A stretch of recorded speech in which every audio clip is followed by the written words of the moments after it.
Jumpa lagi dengan Ibu Rusita ya. Kali ini kita masuk ke paket B ya, kelas 7. Kelas 7 kita masuk semester genap. Kalau paket B berarti setara dengan SMP kelas 7. Disebutnya semester genap itu semester 2 ya. Oke, semester 2. Kita pakai modul 4 ya, modul 4.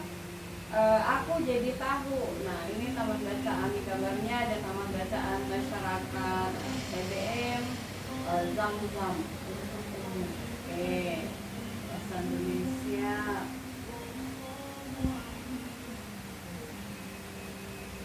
Oke, kita akan belajar nanti mungkin mulai dari unit 1 dulu ya.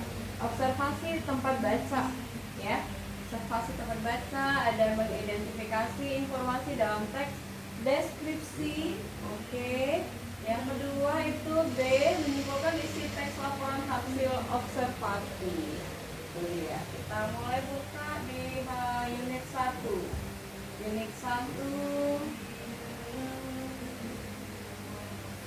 Oke, observasi tempat baca. Oke, modulnya yang kita buka dulu ya, unit 1 ya. Unit 1 tentang perpustakaan. Bacalah teks observasi di bawah ini. Perpustakaan. Perpustakaan adalah tempat yang disediakan untuk pemeliharaan atau untuk orang baca ya kan. Penggunaan koleksi buku. Nah, macam-macam koleksi buku di sana.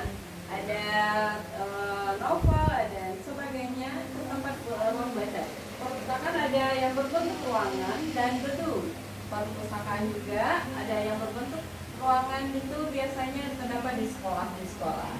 Terus sedangkan yang berbentuk gedung biasanya terletak di kota, perpustakaan daerah. Nah, perpustakaan yang berbentuk ruangan terbagi atas ruang baca dan ruang referensi, bagi dua macam ya. Ruang baca terdapat banyak meja dan kursi untuk membaca, sedangkan ruang referensi adalah tempat berbagai rak buku yang dikelompokkan menurut jenis buku tersebut. Nah, ruang referensi memiliki buku-buku yang diklasifikasikan. Klasifikasi itu maksudnya kelompok-kelompokkan.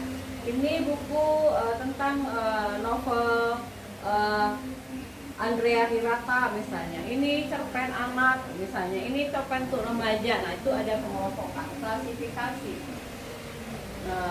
Terus ini ya, tuh klasifikasi menurut jenis buku dengan berbagai macam kode. Kode-kodenya nih disebutkan di sini, kodenya banyak kode tuh. Nah, kalau ada bahasa Indonesia, bahasa Mandarin, bahasa Arab dan sebagainya. Nah, kita masuk ke yang pertama, mengidentifikasi teks laporan hasil observasi. Apa yang dimaksud dengan laporan hasil observasi? Nah, kita harus tahu dulu mengidentifikasi tujuan teks laporan. Laporan hasil observasi adalah di sini nanti setelah kita membaca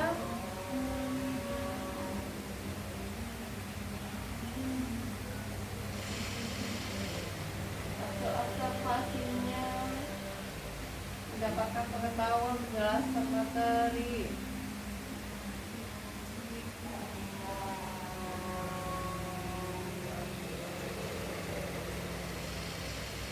Nah, ini dia.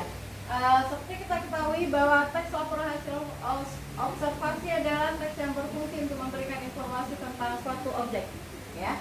Yang objek atau situasi setelah diadakannya penelitian atau pengamatan. Informasi yang disampaikan bersifat apa adanya, faktual, berarti fakta. Nih, bunyinya fakta. Oke. Mengapa teks laporan observasi? Nah, isinya dibahas adalah ilmu tentang suatu objek. Objeknya yang dibahas bersifat umum sehingga menjelaskan isi atau ciri umum ya. Hal yang dibahas secara sistematis, terperinci dan objektif. Nah, pembahasan sistematis dari segi ilmu. Jadi ya, laporan hasil observasinya, oke, sifat faktual laporannya. Kita bisa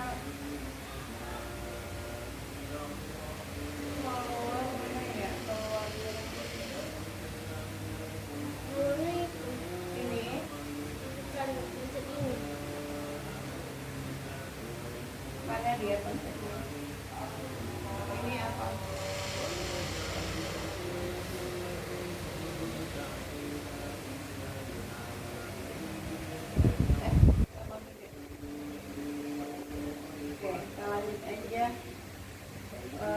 lebih ke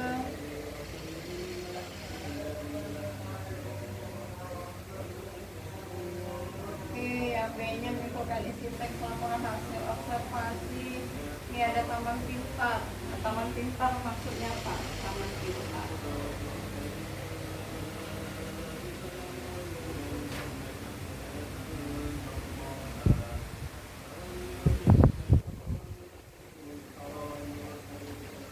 Nah, ini cerita ya, taman pintar. Taman pintar Yogyakarta. Nah, ini ada namanya TPY. Dia salah satu wisata pendidikan atau wisata edukasi tentang ini. Rasanya belum lengkap bila kita mengunjungi kota Yogyakarta tidak menyempatkan diri bermain ke Taman Pintar Yogyakarta bersama keluarga dan anak-anak. Nah, pada bangunannya menampilkan nuansa modern dan tradisional.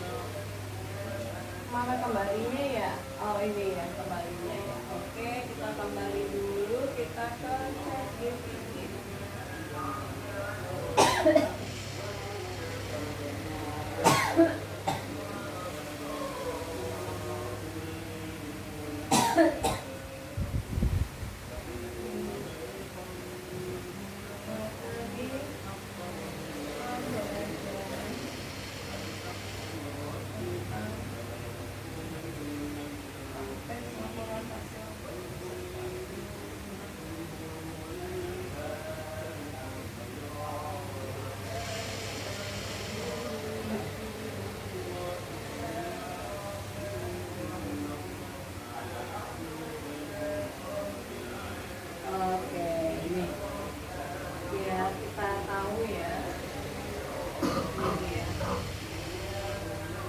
Laporan hasil observasi itu teks yang menyajikan informasi secara objektif berdasarkan pengamatan langsung secara langsung kita.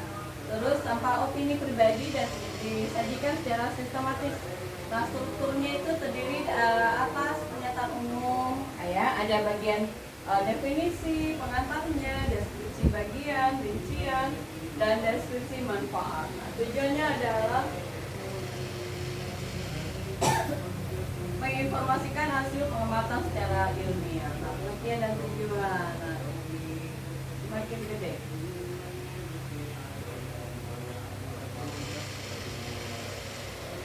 Ciri-cirinya ada objektif tadi, objektif berdasarkan keadaan sebenarnya, tidak dipengaruhi oleh opini pribadi. Nah, yang kedua adalah faktual, menggunakan data-data yang benar terjadi dan dapat dibuktikan kebenarannya. Nah, terus dia sifatnya sistematik. Nah, sistematik berarti disusun terstruktur, berarti tertata rapi, ya kan, sesuai urutannya. Nah, universal. Nah, ini membahas objek secara umum atau keseluruhan. Nah, di sini bukan satu spesifik saja. Objek tunggal, penelitian fokus pada satu objek yang diamati. Nah, bahasanya menggunakan bahasa baku dan ilmiah sesuai dengan kamus besar bahasa Indonesia. Nah, struktur teks laporan hasil observasinya di sini kita bisa lihat bersama. Ada pernyataan umum atau klasifikasi ya, kelompokan pertama. Nah, bagian ini adalah bagian pembuka yang berisi pengertian atau definisi umum tentang objek yang kita amati, apa saja objeknya. Terus yang kedua adalah deskripsi bagian. Nah, di bagian ini adalah bagian isi yang memaparkan rincian detail atau klasifikasi spesifik dari objek tersebut. Nah, lalu ada deskripsi manfaat atau simpulan. Nah, di sini di bagian penutup ini menjelaskan fungsi atau manfaat objek yang diamati bagi manusia atau alam. Nah, kaidah pembahasannya adalah gunakan kata benda, ya, kata benda nominal. Ini bisa ditulis, enggak bisa ya.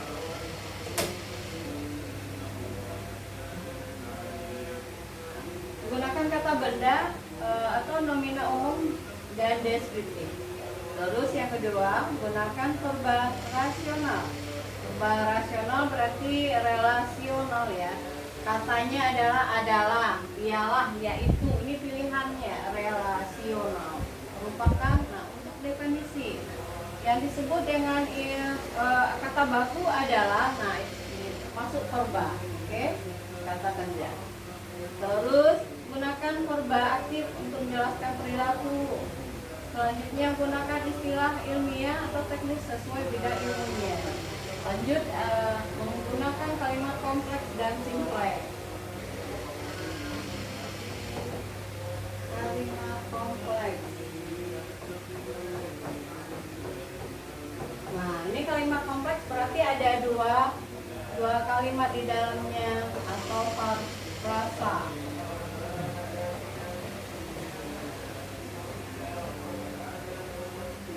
Nah, dua frasa berarti ada pakai kata penghubung dan, nah atau, oke, misal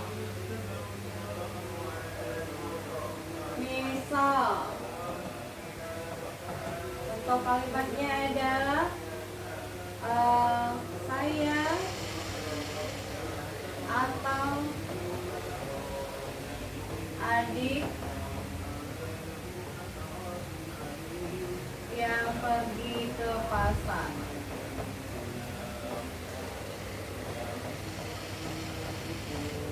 Nah, ini contohnya nih, kalimat kompleks, saya atau adik yang pergi ke pasar. Nah, jadi ada dua frasa atau dua kalimat di dalamnya. Kalimat pertama adalah saya yang pergi ke pasar.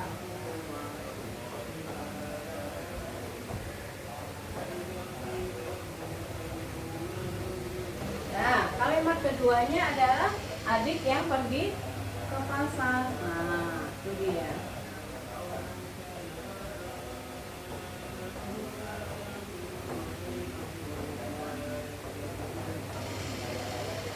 Oke, berarti ada dua di dalam kalimat itu, dalam kalimat kompleks. Saya yang pergi ke pasar atau adik yang pergi ke pasar. Jadi pilih salah satu. Siapa yang disuruh pergi ke pasar? Oke, jadi ada dua kalimat di dalamnya. Ya, dan kata bantu atau ini konjungsi. Oke, kalau kalimat simpleks berarti dia simple, cuman satu kalimat. Nah, contohnya adalah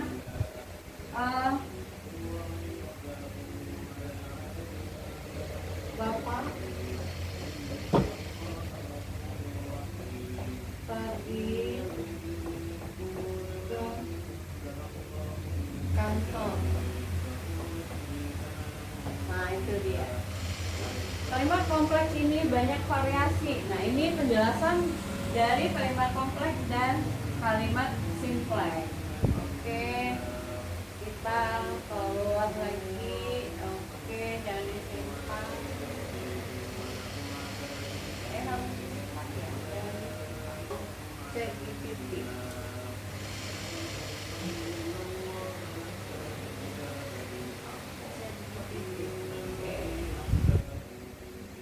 Penjelasan tentang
contoh laporan hasil observasi sederhana tentang tanaman kaktus.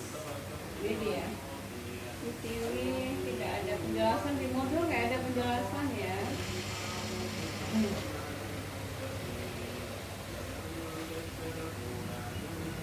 Nah, kita lihat contohnya. Nah, contohnya di sini ada laporan hasil observasi tentang tanaman kaktus. Di pendahuluan, observasi ini dilakukan untuk mengetahui ciri-ciri fisik dari tanaman kaktus, ya, dan adaptasi tanaman kaktus terhadap lingkungan kering atau gurun. Nah, di gurun itu bisa ditanam tanaman kaktus. Nah, kaktus dipilih karena memiliki bentuk dan struktur khusus yang menarik untuk diamati. Nah, hasilnya adalah yang pertama itu bentuk dan ukurannya. Kaktus memiliki batang tebal, ya, dia berwarna hijau, ya, hijau pekat, dan berdaging berwarna hijau. Nah, itu dia. Tingginya bervariasi antara 30 cm hingga 2 meter. Dia ada yang tinggi 2 meter, tinggi manusia, tergantung jenisnya masing-masing. Nah, dari segi daun yang hasil observasi kita lakukan, daun dan durinya, kaktus tidak memiliki daun sejati, tapi durinya berfungsi untuk melindungi tanaman dari hawa dan mengurangi penguapan air. Jadi dia bisa melindungi dirinya sendiri, tanaman kaktus itu. Kalau kita pegang pasti kena tusuk duri. Nah, sedangkan akar kaktus pendek dan menyebar di permukaan tanah untuk menyerap air secara maksimal saat hujan. Bunganya, beberapa jenis kaktus menghasilkan bunga berwarna cerah. Biasanya muncul di musim tertentu. Nah, adaptasi lingkungannya adalah batang tebal, menyimpan cadangan air. Nah, di durinya juga mengurangi penguapan dan melindungi dari herbivora. Nah, bagian penutup adalah berdasarkan hasil observasi tersebut, kaktus memiliki bentuk fisik dan struktur khusus yang membuatnya mampu bertahan di lingkungan kering. Tanaman ini menunjukkan adaptasi yang efektif terhadap kondisi gurun. Nah, itu dia contoh salah satu laporan hasil observasi tentang kaktus. Di sini menyimpulkan isi teks laporan hasil observasi. Bagaimana cara menyimpulkannya? Kita kembali cek GPT lagi.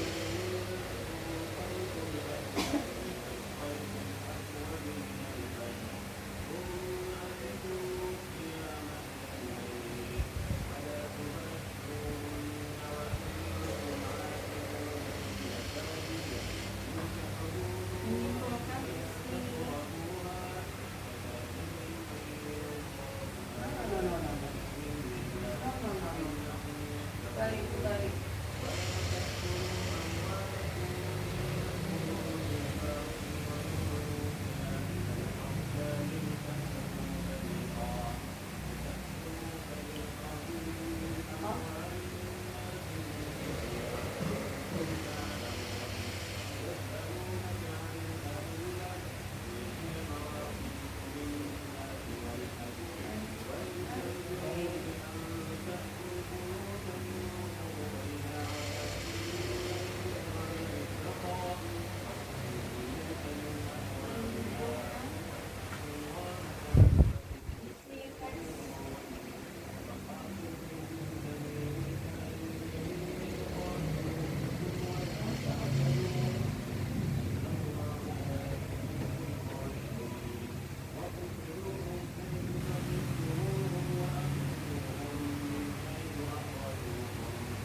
Berdasarkan di modul di sini ada materinya tentang menyimpulkan isi teks laporan hasil observasi.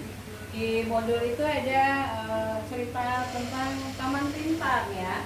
Nah, kita minta di sini ringkasan atau simpulan dari teks laporan hasil observasi berjudul Taman Pintar. Nah, kesimpulannya ini dia. Simpulannya adalah Taman Pintar merupakan tempat edukatif yang menyediakan berbagai wahana dan fasilitas untuk belajar. sambil bermain ya. Ada wahana di situ. Oke. Ada wahananya yang untuk sambil bermain. Nah, melalui observasi dapat disimpulkan bahwa taman ini mendukung pembelajaran interaktif terutama di bidang sains, teknologi, kreativitas. Setiap wahana dirancang untuk menarik minat pengunjung dari berbagai usia, terutama anak-anak dan pelajar ya. Selain sebagai sarana hiburan, Taman Pintar juga berperan sebagai media pembelajaran yang efektif, meningkatkan pemahaman konsep-konsep sains secara menyenangkan. Itu dia. Itu tentang ringkasannya.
Kita minta kalimat utama dan kalimat penjelas dari bacaan Taman Pintar. Oke, dari bacaan ini kalimat utamanya adalah berada di awal paragraf boleh, di tengah boleh, di akhir boleh. Nah, kalau di awal namanya itu adalah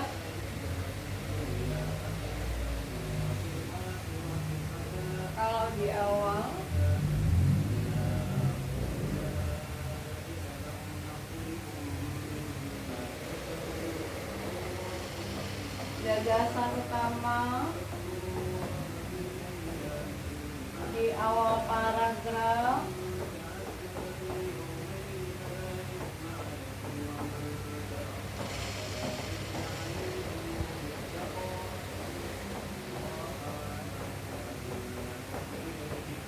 Nah, pernah dengar kata deduktif? Nah, ini dia. Gagasan utama jika letaknya di awal paragraf disebut deduktif ya. Berarti dia di kalimat pertama dia beradanya. Sedangkan gagasan utama kalau letaknya di tengah,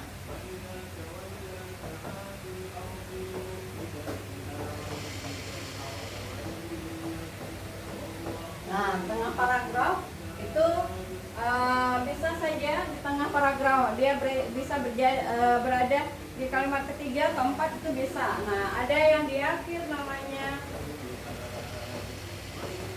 di akhir paragraf itu disebut induktif. Nah, ini bisa disebut ini campuran.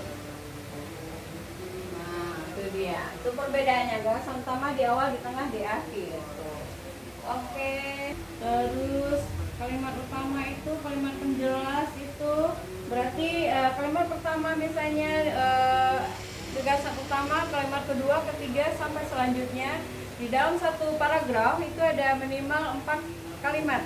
Yang pertama adalah kalimat utama, yang selebihnya adalah kalimat penjelas. Oke, itu dia penjelasannya.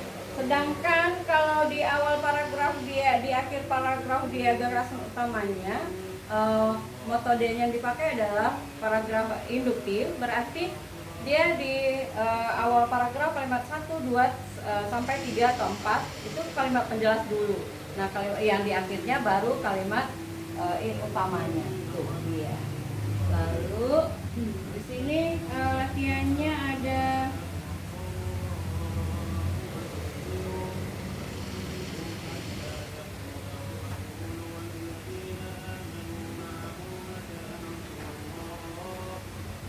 papan tulis saja.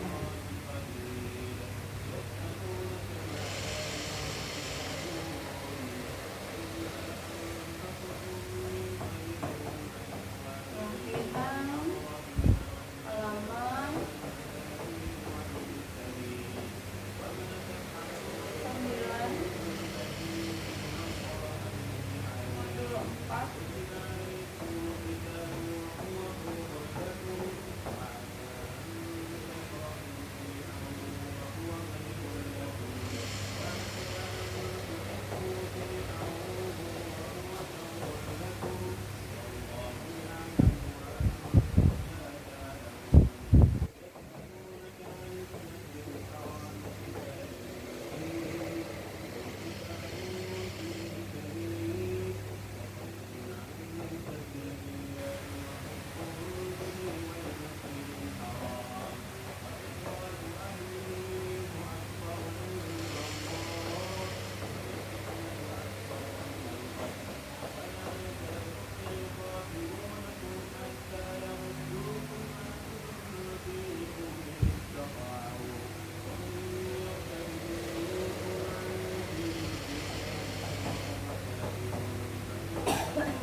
Oke, itu dia. Oke, tugas kita kali ini adalah membuat ini ya, buka halaman buku modul 4 halaman 9. Nah, cermatilah teks laporan hasil observasi tentang judulnya adalah perpustakaan.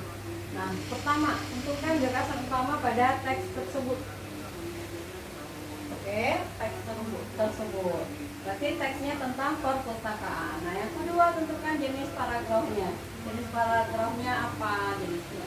Nah, kerjakan sesuai dengan tabel yang tersedia. Nah, di bawah pertanyaan itu ada tabel di sana. Nah, itu ditulis seperti itu. Oke, kita cukupkan sampai di sini pertemuan kita kali ini.